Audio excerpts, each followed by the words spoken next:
We are now very delighted to start right away our first session by introducing Cary Fowler, Sandy McLeod, and also Stanley Buchthal, and as a surprise guest, Patrick Holden.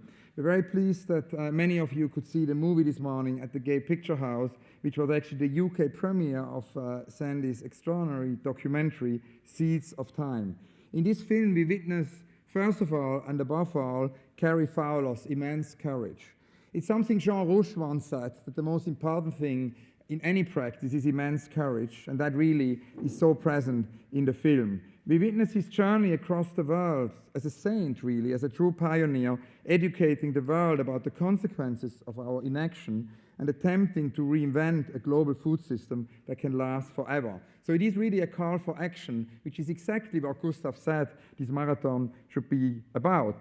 We can testimony in the film Cary's amazing determination to build the world's first global seed vault in Norway as an incredible feat that actually Sandy captures beautifully in the film. We are ever grateful to Cary, to Sandy, to Stanley. Stanley is the executive producer for bringing us this amazing, amazing film to London. We would also thank very much Maya Hoffman, who is here with us today, and the Luma Foundation, who have been so instrumental in bringing us together with Cary and Sandy. And that sort of whole idea, the whole message of the film is very much at the core of Maya's vision of the Luma Foundation, of actually bringing art, cinema, all the art disciplines together with ecology. It's now my immense pleasure to present the speakers. Cary Fowler, prior to joining the Crop Trust as its executive director, was professor and director of research in the Department for International Environment and Development Studies at the Norwegian University. His career in the conservation and use of crop diversity spans 30 years. In the 90s, he headed the International Conference on Plant Genetic Resources, and he then also drafted negotiations of the Global Plan of Action for Plant Genetic Resources, which has been in the 90s adopted by 150 countries. He's the author of many books and more than 75 articles on the subject of plant genetic resources. Film director Sandy McLeod is a critically acclaimed independent director. She has directed numerous music videos with artists such as Bruce Springsteen, UB40, Roy Orbison, has done music videos with the Talking Heads, and also actually entered the collection of New York's MoMA. For the Talking Heads concert film, Stop Making Sense, she worked with Jordan Cronwith and Jonathan Damm to establish the film's textual elements. And she is, of course, here to present the extraordinary film Seeds of Time. Stanley Buchthal is the executive producer of the film and has produced many, many more films: Cry Haiti, Lou Reed's Berlin, Sketches of Frank Gehry, The American Ruling Class, and also narrative films such as The Last Party 2000, Poster Boy, Spanking the Monkey, and also the legendary John Waters' Hairspray. Please give a very, very warm welcome also to our surprise guest, to Patrick Holden. We are extremely honored to have him here. He is the founding director of the Sustainable Food Trust. Between 1995 and 2010, he was the director of the Soil Association, and actually also is a very sought-after speaker and campaigner for organic food and farming. He more recently was a member of the UK government's working group on the Foresight Report into Future of Food and Farming, and is an advisor to the Prince of Wales International Sustainable Unit. Please give a very, very warm welcome to Patrick, to Stanley, to Sandy, to Cary.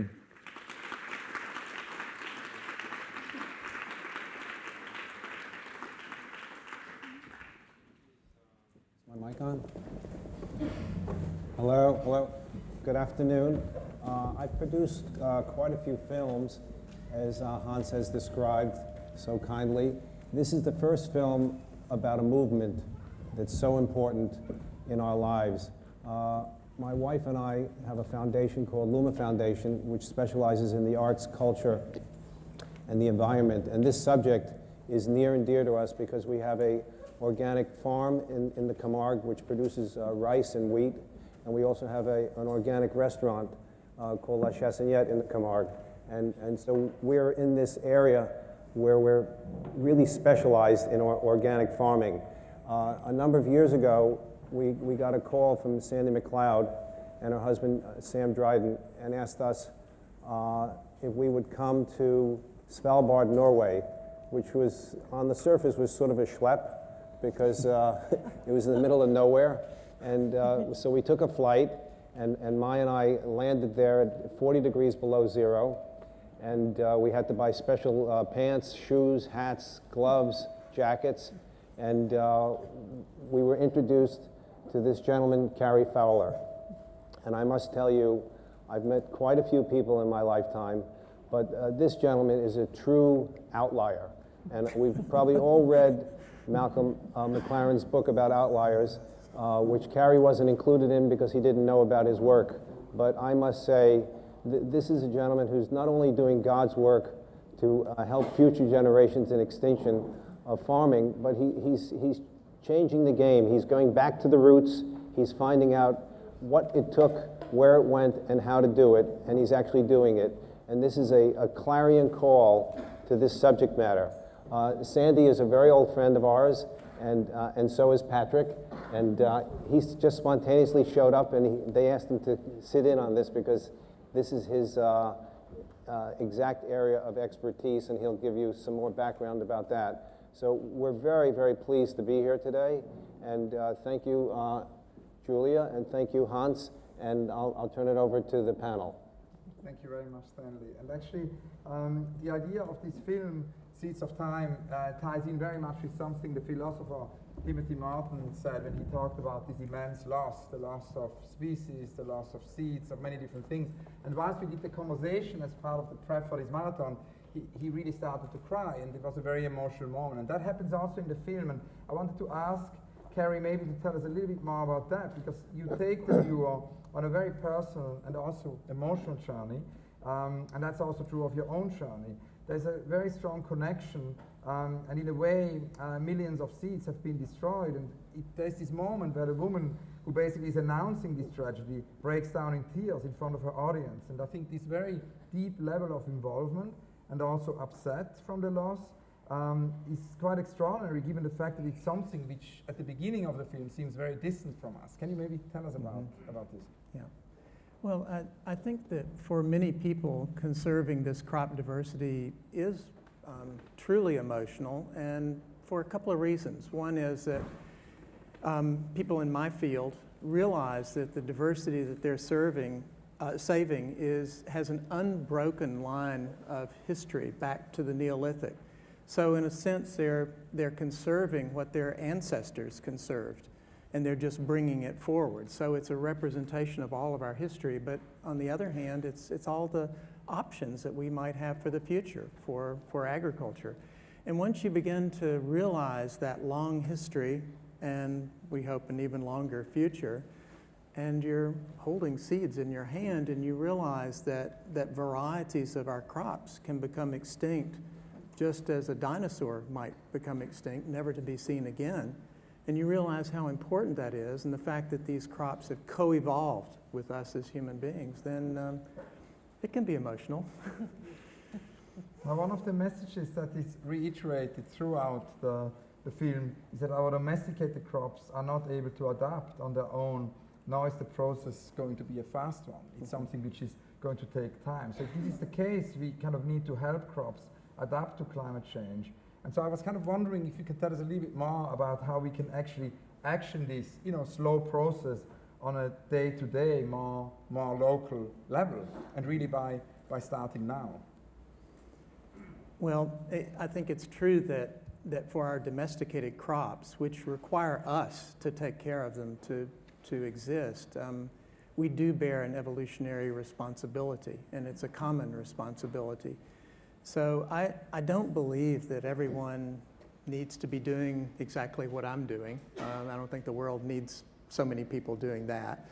But I do think it needs everyone to be engaged. And at this stage in our human history, where agriculture faces so many challenges, we have a water crisis, we have an energy crisis, we have a number of soil crisis and availability of land crisis, and all of these things are coming together at the time when we're losing a lot of crop diversity. So I think people follow their passions. They find one piece of that puzzle that intrigues them and that can keep their interest, and excite their passion and they work on it. Not everybody has to be working on saving seeds. I hope a lot of you are working on climate change, which I think is the big challenge, the biggest challenge that agriculture has ever faced.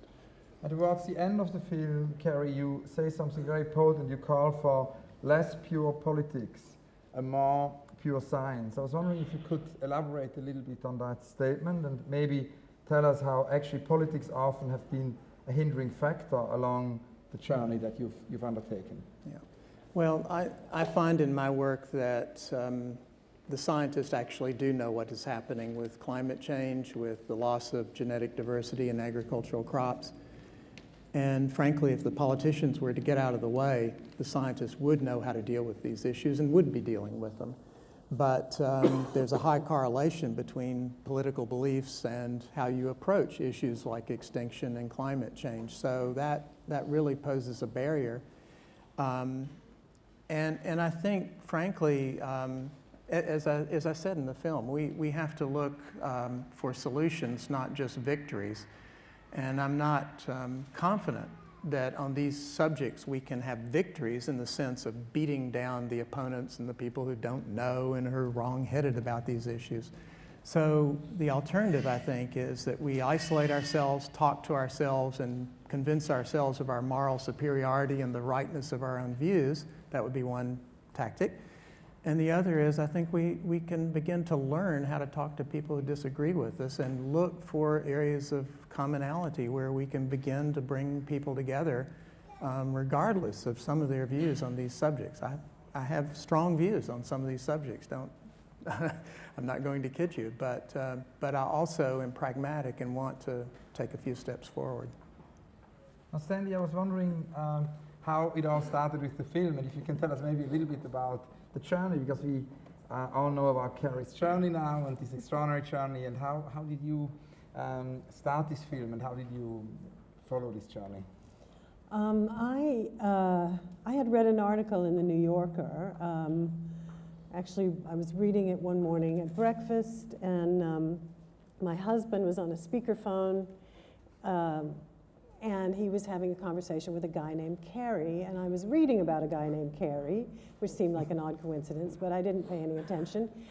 And at some point, I read a sentence that said Cary Fowler was given $30 million by the Gates Foundation to collect the seeds. And I heard my husband say, "How much did you get from the Gates Foundation?" And the voice on the other end of the phone said, $30 million. And so when my husband got off the phone, I said, "Was that Cary Fowler you were talking to on the phone?" And he looked at me and he said, "Why, yes. How do you know Cary Fowler?" So there was this incredible synchronicity, which doesn't happen that often in my life, thank goodness, I think. And as I read this article and got to know Cary, I think of myself as someone who's fairly well informed on issues of food because I like to eat and I'm interested in those things.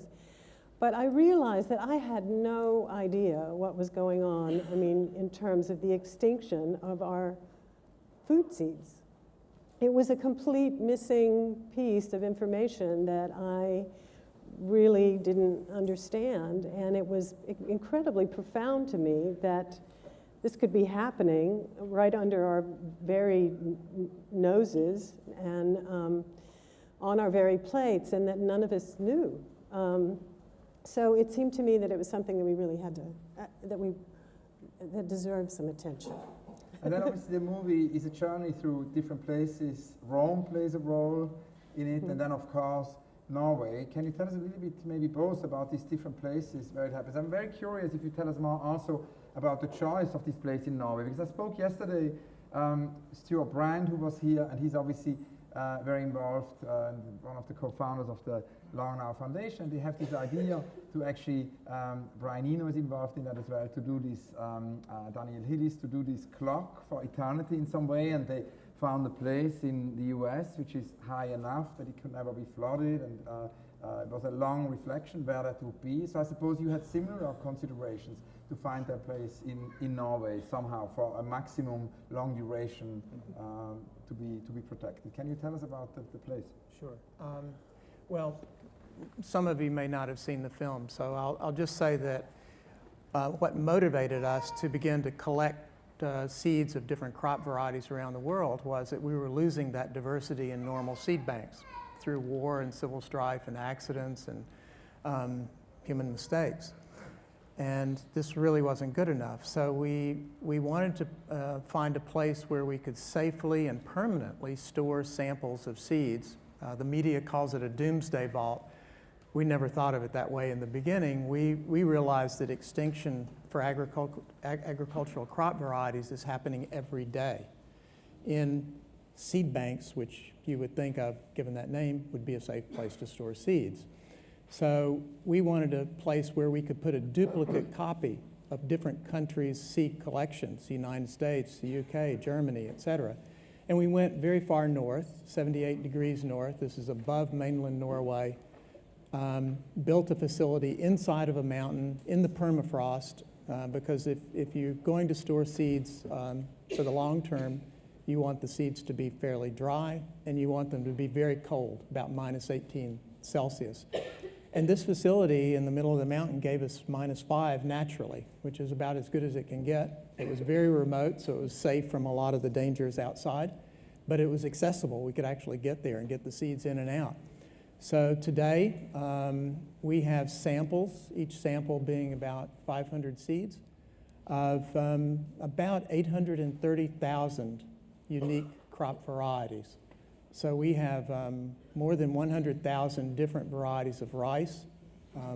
One variety being that's different from the other is a beagle from a Great Dane, and 100,000 different varieties of wheat. And this is the diversity. This represents the options and the choices that agriculture is going to have for the future. And we believe it to be about as safe as things get on this planet.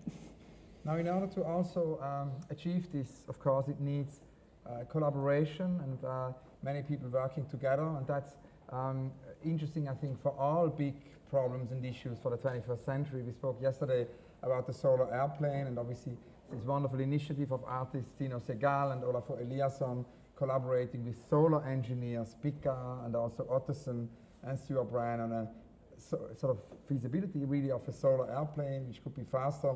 And in a similar way, I suppose, for your very big topic, it needs a lot of collaborations. And it's interesting to talk about collaboration and community in relation, maybe to both of you in relation to the project of seeds. And because in a way, community comes through very strongly in the film. No? There is the case study in Peru, which is very moving. It kind of depicts a previously disparate group of people coming together in order actually to cultivate and help to save these very valuable potato crops, which are on the brink of extinction. So I was wondering if you could maybe both talk a little bit about the importance of working together in order to avoid an epidemic and how we can actually maybe build more communities.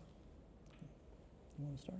Well, you know, I think one of the complaints that a lot of people have in the modern world, at least I do, is that we've lost a sense of community. And food is a pretty fundamental way to get back to community. In fact, you know, in the US, we live in a country of immigrants, and almost all of those immigrants, when they first came, brought their seeds. That was the most important thing that they could bring, because they wanted to be able to make the dishes that required that variety of tomato or that kind of cabbage, so that they could keep that connection to their culture. Now, a lot of us, because of monocropping in the 50s and 60s, lost that connection. Maybe your grandfather had a garden, I know mine did, and my grandmother made specific recipes out of that garden. The Peruvian farmers in the film represent a group of people who still had that connection but had lost their land through war.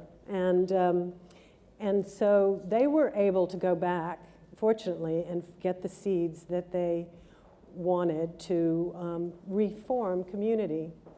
And it was really around the seeds that they were able to do it, because there were a lot of disputes about land and ideas of how to use it.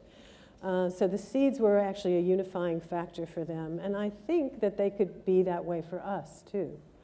because, you know, every time you eat, you vote in a way about the health of this planet. And all of the things that we make, and when we sit down and have a meal together, that is how we form community.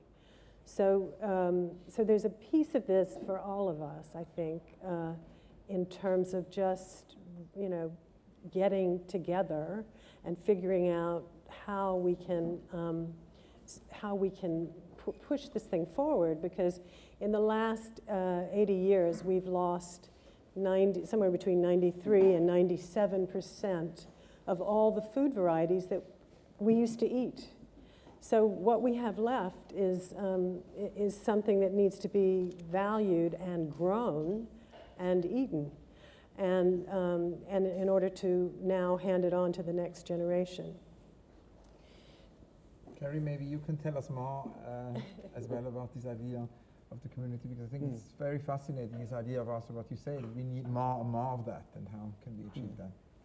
Well, for me, there are two different levels. I've had to do a lot of work at the international level, so I've had to try to get countries together to populate the seeds in this global seed vault.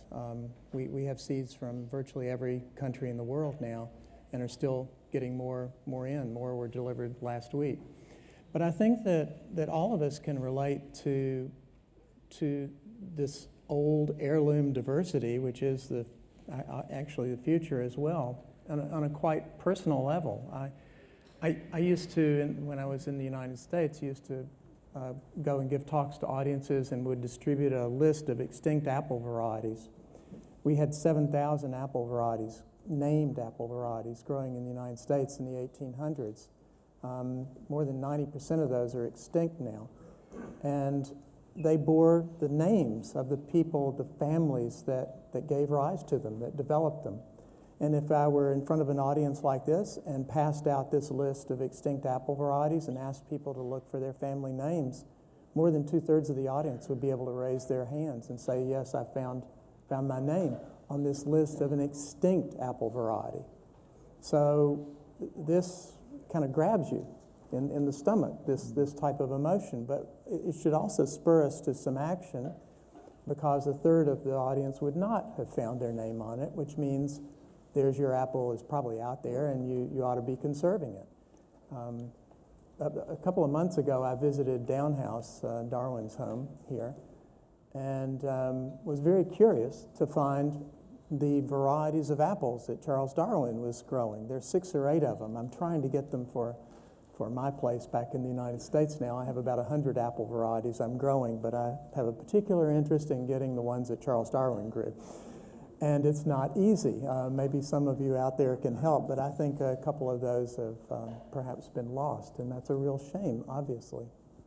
Now, Patrick, it's wonderful you're here, because it would be great to get your view, I think, on somehow Cary's ideas and on the film, because in a way I was particularly interested also, of course, in your immense experience with the subject matter, but also what Cary said about politics and your kind of involvement with government. It would be great to hear a little bit from you on this idea how actually, because Cary often says politics have been a hindering factor in this journey. How can politics not be a hindering factor? Well, I would like to just start by saying that I don't know how many people here have seen the film, but if you haven't seen it, do watch it, because I think you brought something so important. And also thank you, Stanley and Maya, for supporting the project, because this narrowing the gene pool in agriculture, I'm born witness to this during my farming career. I mean, it is true that we've lost more than 90% of the genes, and this is in plants and animals in agriculture. And I think that we're at the end of this chapter of chemistry and reductionism, and at the beginning of a new chapter, which is about biology and diversity. And the farmers need to be taking the genes that you've preserved for us, or the genes that we already have, and co-evolving with nature and with the soil and developing new species. And I think this is a really exciting idea, because there's this new science now called epigenetics, which is how people and organisms have a relationship with their place. And all these heirloom varieties that you're speaking about, they actually they are the result of this co-evolution of growers and farmers planting a variety and then selecting the best and taking it forward. So this is what farmers need to do. And, you know, farmers haven't been doing this. We're growing fewer and fewer varieties of crops. And I think this idea that if you want to preserve something, eat it. This is a really powerful idea because, you know, whether it's rare breeds of animals or plants, if Cary's idea about the apples, we need to eat the apple with the name and demand the name, and then sort of develops a new species as well. So I think it's really exciting program, and in relation to the point about politics, I think this is kind of below the radar screen of politics. Because if we wait for the politicians to understand this, we'll have probably waited too long. But in the way that Sandy has said that, you know, we can take action ourselves, I think we need to do that, and then that will help the politicians to wake up. So yes, it's fantastic that we engage with politicians and worry them about this narrowing the gene pool, and thank God you've done all that. But it's our turn now to sort of take action in our gardens and on our farms. And so I'm saying I'm up for this, you know, on behalf of the farming community. And maybe also it would be great to hear from you a little bit more about the sort of DIY approach of us all maybe becoming farmers. We had an exhibition, actually the very first exhibition here at the Serpentine Marathon Gallery was by the Argentinian artist Adrian Villarrojas. And whilst he sort of was working on the exhibition, he became a farmer. He started his farm in Argentina, and he said, you know, we should all become farmers. You obviously did it already in '73. You started this community dairy farm in West Wales. Can you maybe tell us a little bit more about this idea, and should we all become farmers? Absolutely. I mean, I'm a Londoner. I grew up in London, and I was part of the sort of first wave of urban-rural migration, and I think we need a lot more people back on the land. There are a lot of issues about how we do that, but this idea that every farm is like a cell in the food system, and the ecology of the varieties and the animals in that place adapts to it over time is exciting. And I think that young people today get this stuff. So I think what is needed is a lot more people working in agriculture and stewarding their own varieties and even evolving their own varieties. There are a lot of barriers to that. It's difficult to get hold of land, and you know, you have to be very wealthy to be able to get a foothold in agriculture. But maybe there'll be new ways of doing that which will arise now, because I think many people realize that the future of agriculture is very, very different from the past that I've been part of. So yes, it is a moment of opportunity, and I think there are many examples, especially in the US actually, of a food movement which is emerging, especially based on the US campuses, where many young people who thought of working in front of a computer now think of getting back to the land, and we need to make that possible, because they will be the stewards of the varieties that we need to protect but also evolve. Now, at the very beginning of the marathon yesterday, we were listening to Gustav Metzger's speech, and Gustav said towards the end of his speech that maybe it's slow food which can save the world. Can you maybe comment on that?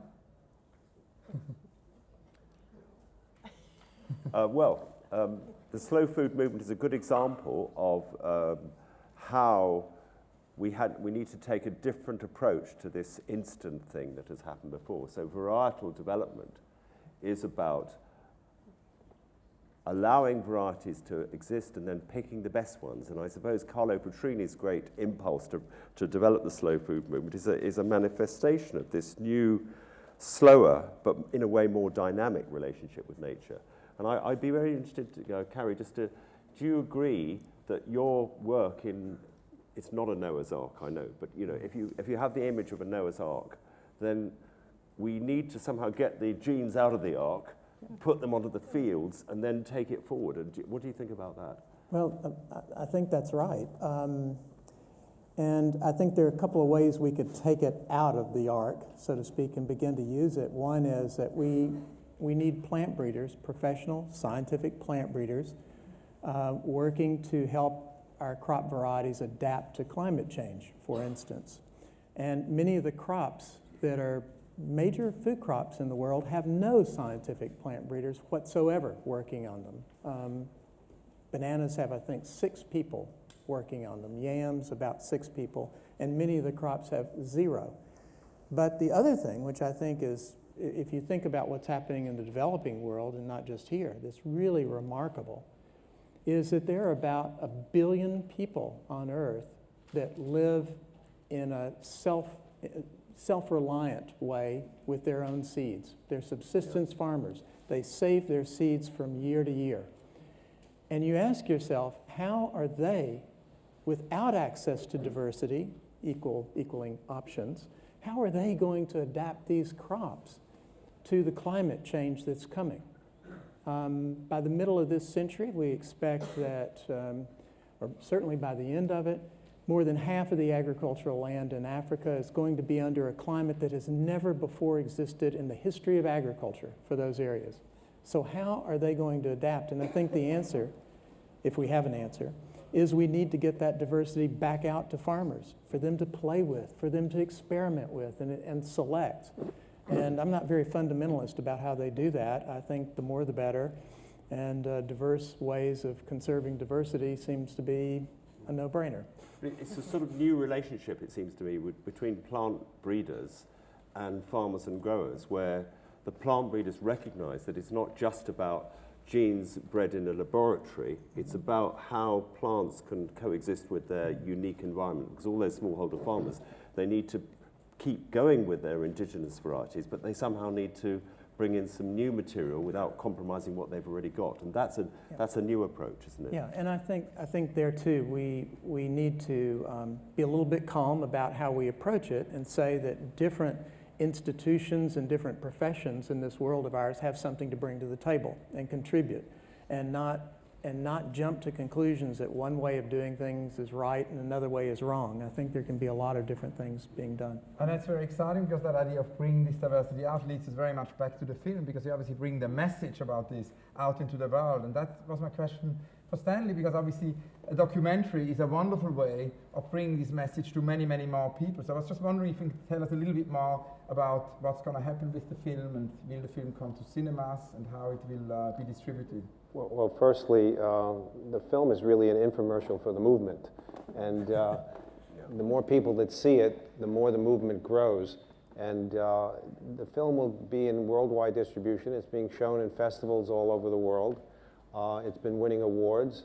It's going to be released in the theaters in America in 2015. We hope to send it into the Oscar campaign.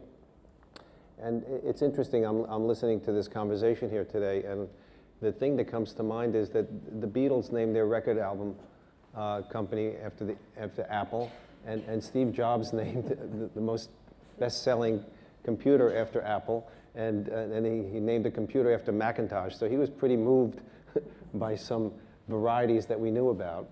And I hope everyone gets to see this film, because it's really, I used the word before, a clarion call. It's a message for everybody, not only adults, but children also. And I know that Sandy and Cary are going to do outreach to the children's community, because everybody can understand this. This is an easy message it translates very easily. There could not be a more wonderful conclusion, I think. Thank you so much to Cary, to Stanley, to Patrick, to Stanley. Thank you. Thank you.